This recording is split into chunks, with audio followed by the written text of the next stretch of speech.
Australia आरजे32 YouTube channel पर आपका स्वागत है। आज का जो हमारा नया सेशन है, हमारा नया टॉपिक है मॉलिक्यूल्स रेशियो ऑफ मास, यानी कि किसी भी कंपाउंड में मॉलिक्यूल प्रेजेंट मॉलिक्यूल का क्या निकालना है, रेशियो निकालना है। उसके लिए हम बहुत सारे क्या करेंगे, एग्जाम्पल्स करेंगे। क्या करेंगे? एग्जाम्पल्स करेंगे। देखो ध्यान से, फर्स्ट जो एग्जाम्पल हम ले रहे हैं वाटर का ले रहे हैं। किसका ले रहे हैं? वाटर, यानी कि H2O।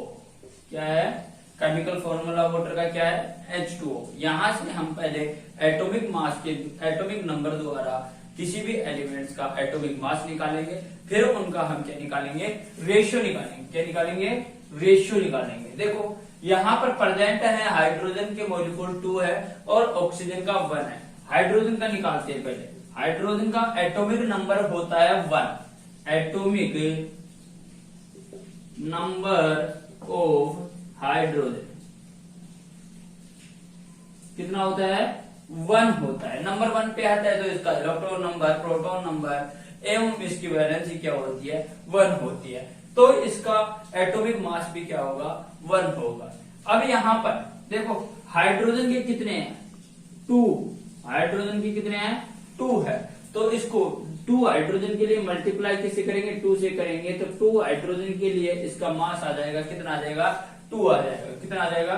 2 आ जाएगा। अब यहाँ पर हम देखते हैं ऑक्सीजन के लिए, यानी कि ऑक्सीजन के लिए इस एलिमेंट्स का क्या देखेंगे?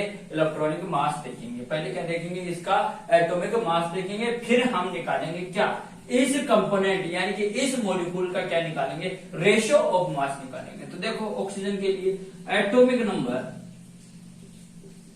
ऑफ ऑक्सीजन, इसका एटॉमिक नंबर होता है कितना? 8 होता है। इवन नंबर है। कितना है? इवन नंबर है। इवन नंबर यानी कि 8 है, इवन नंबर है तो मल्टीप्लाई 2 करते हैं। क्या करते हैं? मल्टीप्लाई 2 करते हैं। तो यहां से इसका क्या आएगा हमारे पास? ये जो 16 आंसर आ रहा है, जो इसका क्या है? एटॉमिक मास नंबर है, note atomic number. Atomic number होता है इसका 8। इवन नंबर है, इवन नंबर है तो मल्टीप्लाई किससे करते हैं? 2 से करते हैं। तो हमारे पास आंसर आ रहा है 16। अब यहां से निकालेंगे तो एटॉमिक मास हाइड्रोजन के लिए 1 आता है और ऑक्सीजन के लिए कितना आता है? 16 आता है। लेकिन 2 हाइड्रोजन के लिए यहाँ पर एटॉमिक मास नंबर हो जाएगा कितना? 2, और ऑक्सीजन के लिए कितना हो जाएगा? 16 हो जाएगा। निकालो वाटर का। वाटर यानी कि H2O के लिए, अब H2O एक कंपोनेंट है, पूरा क्या है? कंपाउंड है, मॉलिक्यूल्स है। अब इस मॉलिक्यूल्स के लिए रेशियो निकालेंगे, यानी कि हाइड्रोजन का रेशियो, ऑक्सीजन का रेशियो निकालेंगे। तो देखो क्या आता है? हाइड्रोजन रेशियो ऑक्सीजन कितना? Hydrogen ratio oxygen. देखो हाइड्रोजन का कितना है हमारे पास? 2 है। हाइड्रोजन का कितना है? 2 है, यानी कि 2 हाइड्रोजन है। 1 हाइड्रोजन के लिए 1 होता है, तो 2 के लिए कितना होगा? 2 होगा। ऑक्सीजन 1 है, इवन नंबर है, इसका एटॉमिक नंबर 8 है। एटॉमिक नंबर 8 है तो इवन नंबर है तो मल्टीप्लाई 2 से करते हैं तो 16 आता है। कितना आता है? 16। देखो भाई यहां से हम क्रॉस करते हैं, इनको क्या करते हैं? क्रॉस करते हैं। देखो क्रॉस भाई, इनको मैं 2 से या मैं 4 से 2 से डिवाइड करूं तो हमारे सामने जो आंसर आता है 1:8।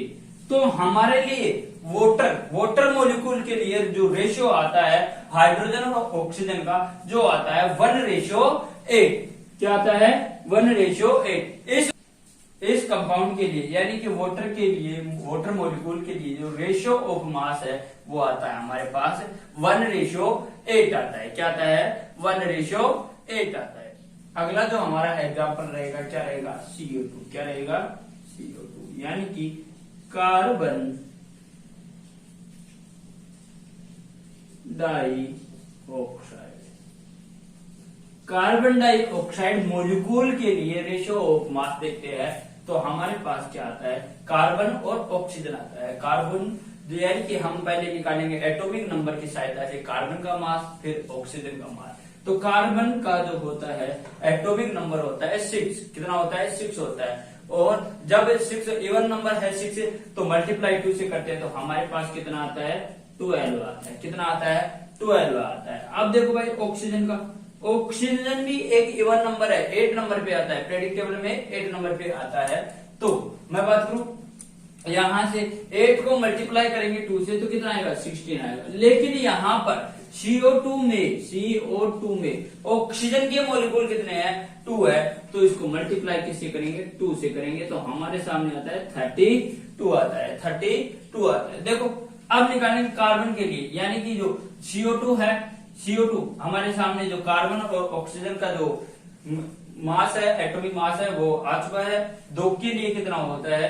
यानी कि यहाँ पर ऑक्सीजन के मॉलिक्यूल 2 है तो कितना आएगा? 32 आएगा। कितना आएगा? 32 आएगा। देखो CO2 के लिए इस CO2 मॉलिक्यूल के लिए रेशियो ऑफ मास कितना होगा?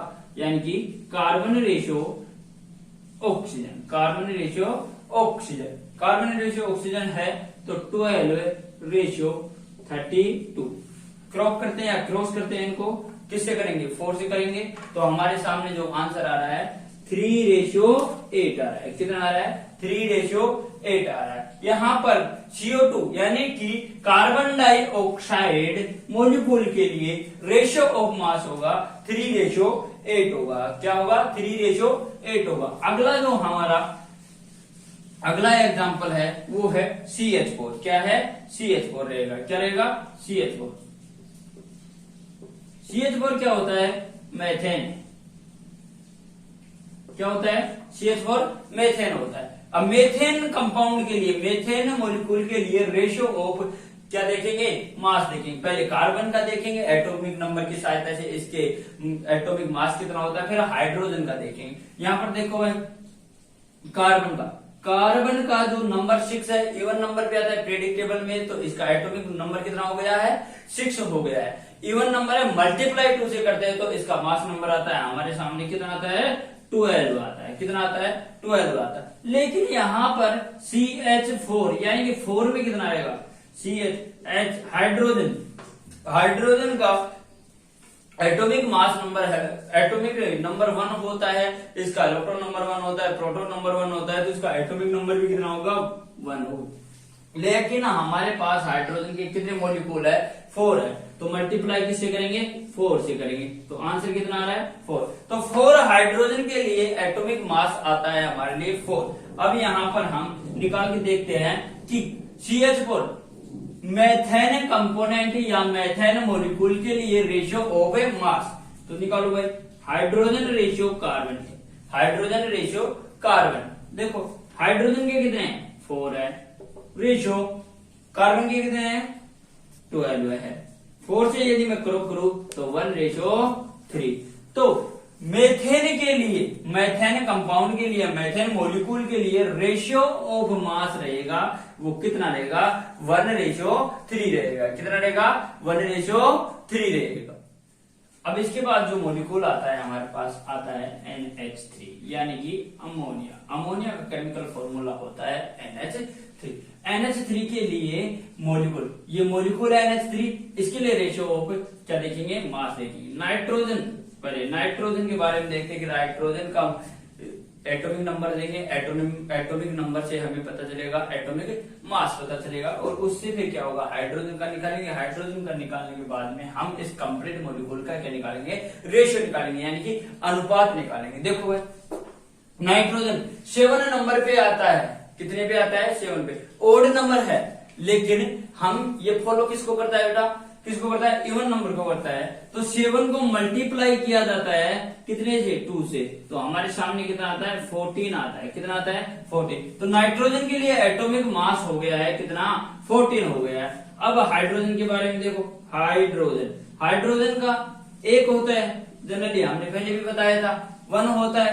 लेकिन यहां पर बात यह है कि NH3 में हाइड्रोजन के जो कंपोनेंट है या फिर नंबर ऑफ एलिमेंट हाइड्रोजन के कितने हैं? 3 है।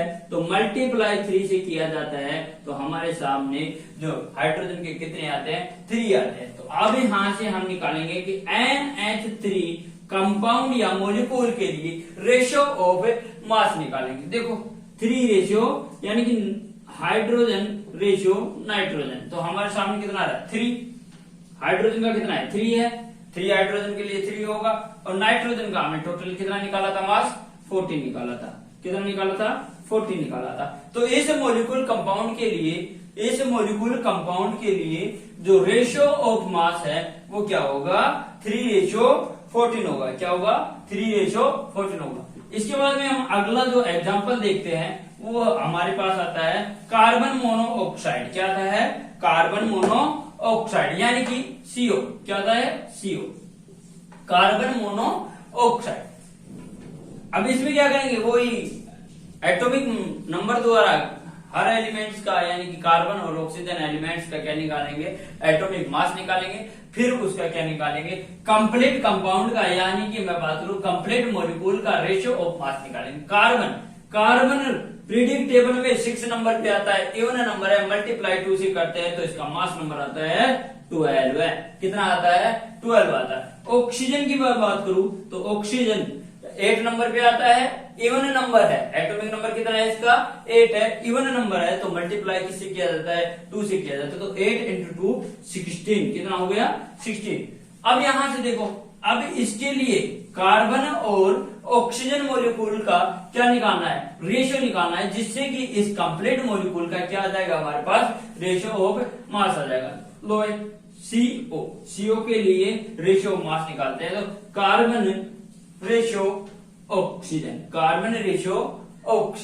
देखो भाई 12 है रेशियो 16। कितना हो जाएगा 12 है रेशियो 16, यानी कि अब इसको फिर से 4 से डिवाइड करते हैं या फिर क्रॉस करते हैं तो ये लो कितना आएगा 3:4। कितना आएगा 3:4 आएगा। तो इस मोलिक्यूल यानी कि कार्बन मोनोऑक्साइड मोलिक्यूल के लिए जो रेशियो ऑफ मास है हमारे पास कितना है 3:4।